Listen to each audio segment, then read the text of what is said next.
Hello everybody, welcome to my videos. Again, these are brought to you by www.freedqinfo.com.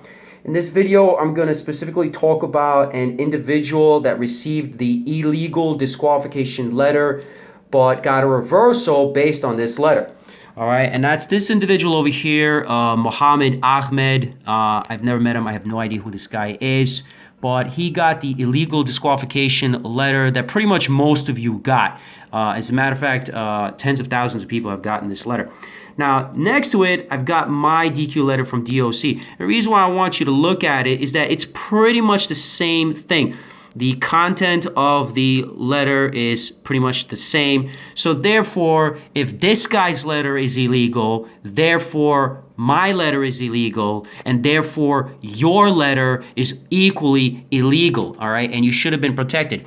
So let's take a look at what the Civil Service Commission had to say about it. Now, these documents are on my website, so I encourage you to look at them. You could print them and read them slowly. So I'm kind of going to just breeze right through this to save you some time. So let's take a look over here. On July 20th, 2012, after a review of the record presented, the CSC concluded that there were certain issues that needed to be resolved. So again, check this out.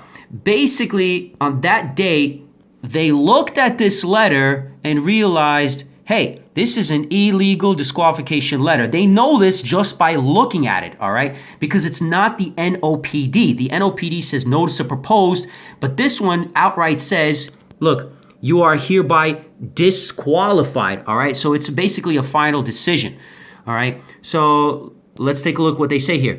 Including the issue of whether appellant's disqualification was rendered in accordance with the requirements set forth by Civil Service Law, Section 50.4.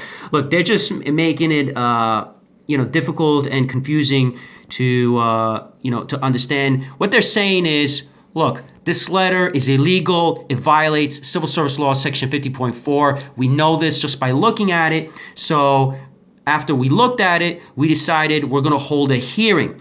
All right, so at the hearing, all right, the NYPD was asked to explain how the basis for appellant's disqualification complied with the requirements set forth by 50.4. So basically, they hold a hearing, and they're talking about this letter, and they're asking NYPD, hey, can you guys explain how this letter satisfies Civil Service Law Section 50.4? And of course, NYPD was unable to do so.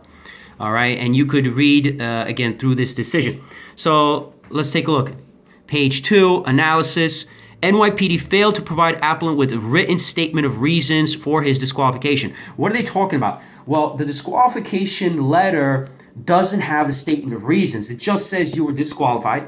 And then it talks about that you were disqualified because of an evaluation and of the psychological test and interview. And they talk about personality characteristics that are incompatible, right? But they don't give Mohammed Ahmed or me or anybody else for that matter the true statement of reasons as to why exactly the person was disqualified. So check it out. We note that this deprived him of an opportunity to make explanation and submit facts in opposition to it before his disqualification became final as required by Civil Service Law Section 50.4. And again, they talk about the DQ letter, which only states personality characteristics. All right, we go to the next page. Specifically, appellant was notified only that he was found to have personality characteristics incompatible. He was not notified of the reasons for his disqualifications and instead required to retain a psychological expert. All right. And then over here, they talk about that a disqualification under Civil Service Law Section 50.4 is subject to the rules and regulations established by Civil Service Law. So they're basically saying, all right, the DQ letter was illegal. You guys are bound by this law. So we're pretty much going to enforce this law for Mr. Ahmed. All right. But what they failed to do is enforce it for the literally tens of thousands of other people who got the same exact illegal DQ letter. So here, check it out. They talk about, we note that a disqualification must often be disclosed to other potential employers and is a negative factor in obtaining other city, federal, and private employment. So they're pretty much saying, listen, you issued this guy an illegal DQ letter, and now he's going to be hurt when he goes to find other jobs. All right. And then in the decision, they write, for the reasons set forth above, we hereby reverse applicant's disqualification. Now, since this is true, then pretty much everybody else who got the illegal disqualification should get a reversal. That's what that means. All right, I'm going to take a break right here, and please look at my other videos.